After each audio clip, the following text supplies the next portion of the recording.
Pride and Prejudice, Chapters 14 and 15. Chapter 14. During dinner, Mr. Bennet scarcely spoke at all, but when the servants were withdrawn, he thought it time to have some conversation with his guest, and therefore started a subject in which he expected him to shine, by observing that he seemed very fortunate in his patroness. Lady Catherine de Bourgh's attention to his wishes and consideration for his comfort appeared very remarkable. Mr. Bennet could not have chosen better. Mr. Collins was eloquent in her praise. The subject elevated him to more than usual solemnity of manner, and with a most important aspect he protested that he had never in his life witnessed such behaviour in a person of rank, such affability and condescension as he had himself experienced from Lady Catherine. She had been graciously pleased to approve of both of the discourses which he had already had the honour of preaching before her. She had also asked him twice to dine at Rosings, and had sent for him only the Saturday before to make up her pool of quadrille in the evening. Lady Catherine was reckoned proud by many people he knew, but he had never seen anything but affability in her. She had always spoken to him as she would to any other gentleman. She made not the smallest objection to his joining in the society of the neighbourhood, nor to his leaving the parish occasionally for a week or two to visit his relations. She had even condescended to advise him to marry as soon as he could, provided he chose with discretion, and had once paid him a visit in his humble parsonage, where she had perfectly approved all the alterations he had been making, and had even vouchsafed to suggest some herself, some shelves in the closet upstairs. "That is all very proper and civil, I am sure," said Mrs. Bennet, "and I dare say she is a very agreeable woman. It is a pity that great ladies in general are not more like her. Does she live near you, sir?" "The garden in which stands my humble abode is separated only by a lane from Rosings Park, her ladyship's residence." "I think you said she was a widow, sir? Has she any family?" "She has only one daughter, the heiress of Rosings, and a very extensive property." "Ah," said Mrs. Bennet, shaking her head, "then she is better off than many girls. And what sort of young lady is she? Is she handsome?" "She is a most charming young lady indeed. Lady Catherine herself says that, in point of true beauty, Miss de Bourgh is far superior to the handsomest of her sex, because there is that in her features which marks the young lady of distinguished birth. She is unfortunately of a sickly constitution, which has prevented her from making that progress in many accomplishments which she could not have otherwise failed of, as I am informed by the lady who superintended her education, and who still resides with them. But she is perfectly amiable, and often condescends to drive by my humble abode in her little phaeton and ponies." "Has she been presented? I do not remember her name among the ladies at court." "Her indifferent state of health unhappily prevents her being in town, and by that means, as I told Lady Catherine one day, has deprived the British court of its brightest ornament. Her ladyship seemed pleased with the idea, and you may imagine that I am happy on every occasion to offer those little delicate compliments which are always acceptable to ladies. I have more than once observed to Lady Catherine that her charming daughter seemed born to be a duchess, and that the most elevated rank, instead of giving her consequence, would be adorned by her. These are the kind of little things which please her ladyship, and it is a sort of attention which I conceive myself peculiarly bound to pay." "You judge very properly," said Mr. Bennet, "and it is happy for you that you possess the talent of flattering with delicacy.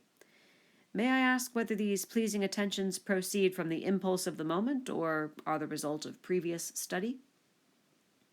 "They arise chiefly from what is passing at the time, and though I sometimes amuse myself with suggesting and arranging such little elegant compliments as may be adapted to ordinary occasions, I always wish to give them as unstudied an air as possible."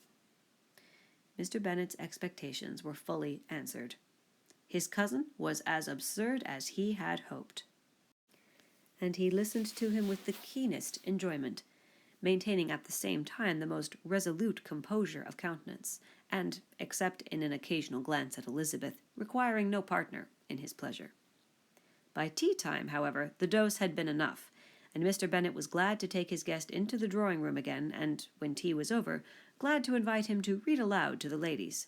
Mr. Collins readily assented, and a book was produced, but, on beholding it, for everything announced it to be from a circulating library, he started back, and, begging pardon, protested that he never read novels. Kitty stared at him, and Lydia exclaimed. Other books were produced, and after some deliberation he chose Fordyce's Sermons.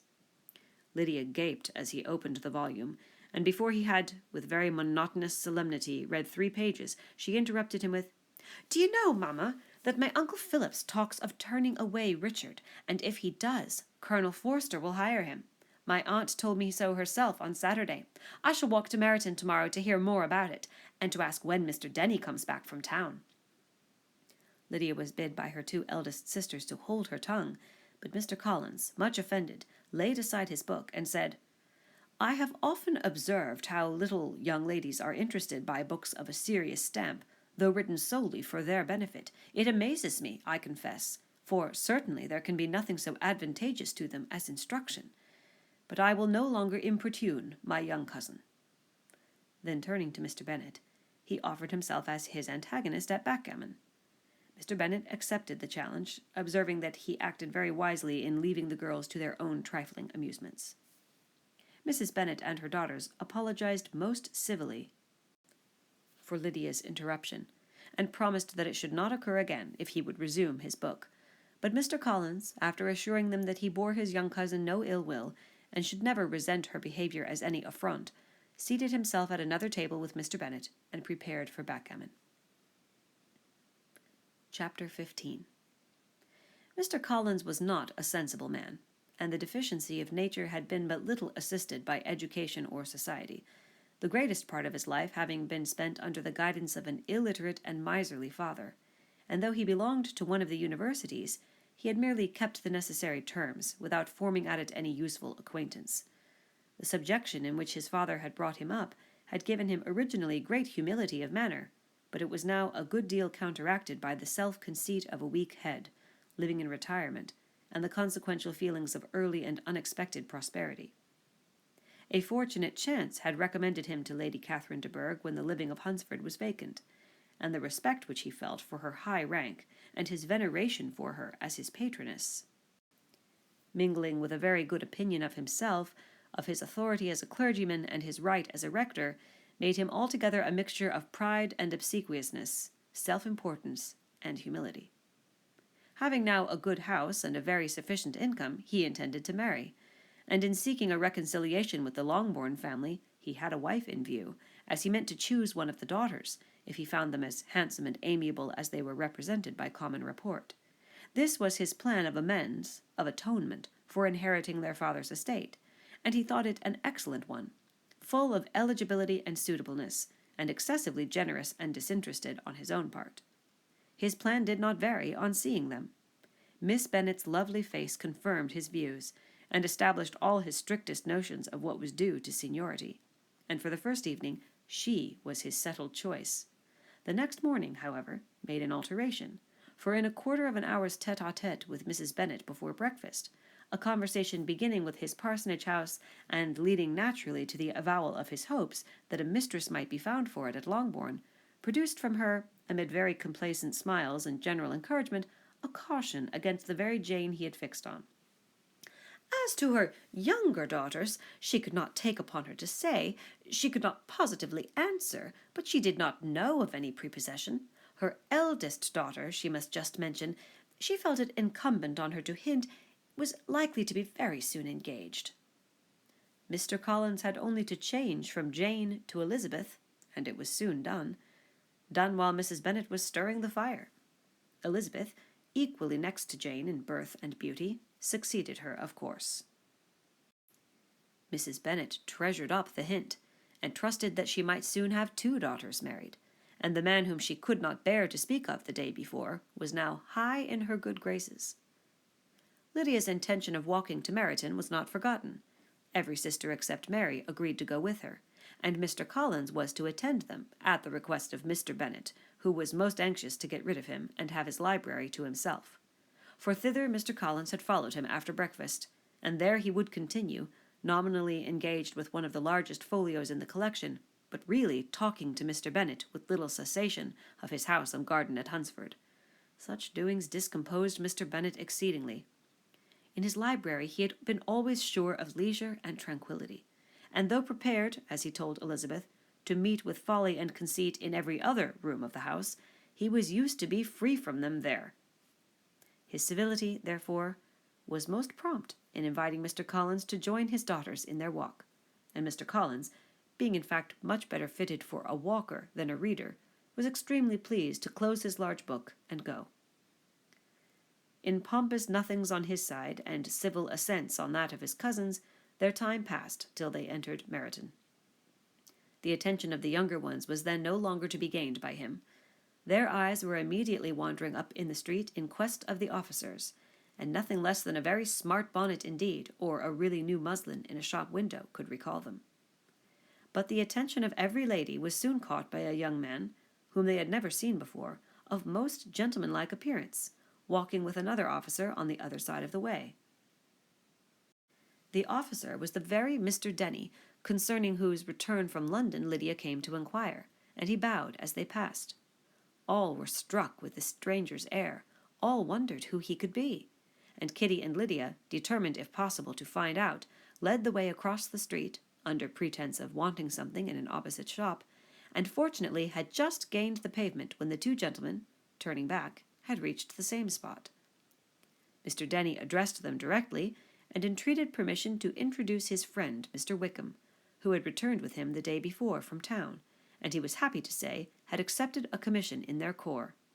This was exactly as it should be, for the young man wanted only regimentals to make him completely charming. His appearance was greatly in his favour. He had all the best part of beauty, a fine countenance, a good figure, and very pleasing address. The introduction was followed up on his side by a happy readiness of conversation, a readiness at the same time perfectly correct and unassuming, and the whole party were still standing and talking together very agreeably, when the sound of horses drew their notice, and Darcy and Bingley were seen riding down the street. On distinguishing the ladies of the group, the two gentlemen came directly towards them, and began the usual civilities. Bingley was the principal spokesman, and Miss Bennet the principal object. He was then, he said, on his way to Longbourn on purpose to inquire after her. Mr. Darcy corroborated it with a bow, and was beginning to determine not to fix his eyes on Elizabeth, when they were suddenly arrested by the sight of the stranger, and Elizabeth happening to see the countenance of both as they looked at each other, was all astonishment at the effect of the meeting. Both changed colour. One looked white, the other red. Mr. Wickham, after a few moments, touched his hat, a salutation which Mr. Darcy just deigned to return. What could be the meaning of it?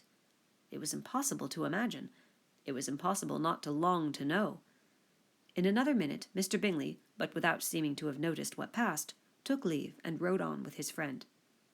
Mr. Denny and Mr. Wickham walked with the young ladies to the door of Mr. Phillips's house, and then made their bows, in spite of Miss Lydia's pressing entreaties that they should come in, and even in spite of Mrs. Phillips's throwing up the parlour window and loudly seconding the invitation.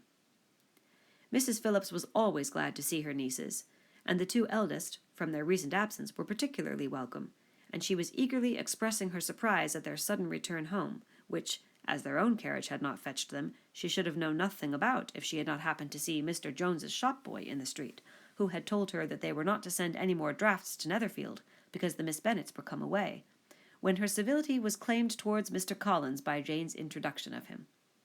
She received him with her very best politeness, which he returned with as much more, apologizing for his intrusion, without any previous acquaintance with her, which he could not help flattering himself, however, might be justified by his relationship to the young ladies who introduced him to her notice. Mrs. Phillips was quite awed by such an excess of good breeding, but her contemplation of one stranger was soon put to an end by exclamations and inquiries about the other, of whom, however, she could only tell her nieces what they already knew, that Mr. Denny had brought him from London, and that he was to have a lieutenant's commission in the shire.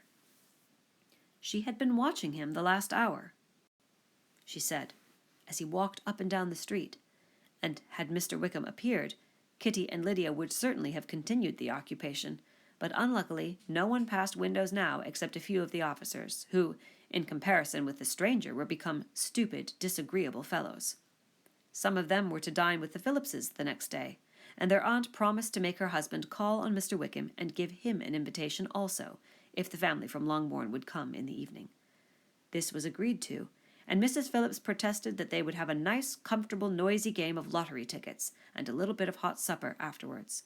The prospect of such delights was very cheering, and they parted in mutual good spirits. Mr. Collins repeated his apologies in quitting the room, and was assured with unwearying civility that they were perfectly needless. As they walked home, Elizabeth related to Jane what she had seen pass between the two gentlemen, but though Jane would have defended either or both had they appeared to be in the wrong, she could no more explain such behaviour than her sister. Mr. Collins, on his return, highly gratified Mrs. Bennet by admiring Mrs. Phillips's manners and politeness. He protested that, except Lady Catherine and her daughter, he had never seen a more elegant woman, for she had not only received him with the utmost civility, but even pointedly included him in her invitation for the next evening, although utterly unknown to her before. Something, he supposed, might be attributed to his connection with them, but yet he had never met with so much attention in the whole course of his life.